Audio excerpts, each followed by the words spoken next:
ભુજ તાલુકા પંચાયતમાં ભ્રષ્ટાચાર આચરાતો હોવાની ખુદ ભાજપના જ સદસ્યએ રજૂઆત કરતા સનસનાટી મચી જવા પામેલ છે। ભુજ તાલુકા ભાજપ સમિતિના સદસ્ય અને ધોરાવડ ગામના સમા સુલેમાનુ કાનાએ આજે જિલ્લા કલેક્ટરને આવેદનપત્ર પાઠવીને જણાવ્યું હતું કે તેમના દ્વારા તેમના વિસ્તારોમાં 82 જેટલા નવા બાથરૂમો બનાવવામાં આવેલ છે, જેના બિલો મંજૂર કરવા માટે તેમણે તાલુકા પંચાયતમાં અનેક વખત રજૂઆતો કરવા છતાં તેમના બિલો પાસ થતા નથી। ત્યારે તપાસમાં આવતી ટીમ જૂના બાથરૂમોના ખોટા બિલો મંજૂર કરીને ભ્રષ્ટાચાર આચરી રહી છે।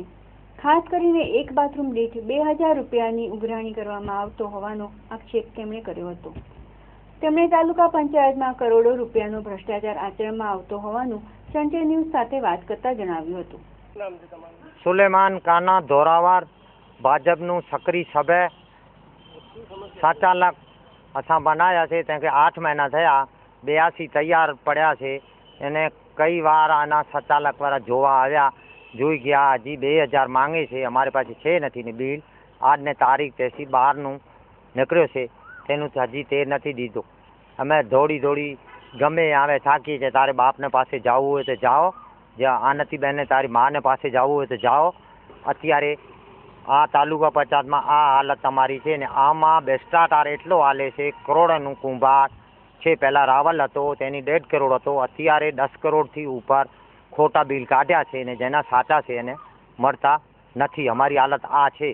જે અત્યારે ઓફિસમાં જઈએ એને પાસે 2 ફોર્મ 180 ને મેં દીધા છે, એકવાર ખોવાઈ ગયા, ફરી બીજી વાર ભરીને દીધા। એક ફોટાના 40 રૂપિયા છે, એના માણસને આપણે છે જઈએ બારા કાઢી નાખે છે ને અત્યારે ફોટા 3 ફોટા એક ફોરમ ઉપર લગાડીએ છીએ, એક ફોટાના 40 રૂપિયા છે।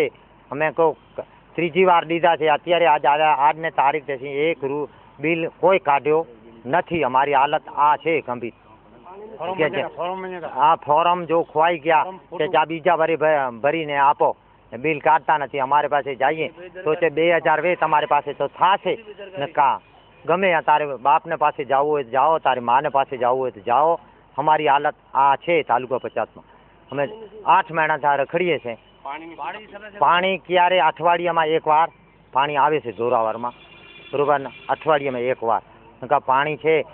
જો એને પોતાને મરજીએ ચાલુ કરે અમે જઈએ છીએ તો કોઈ દાદ દેતો નથી અમારે।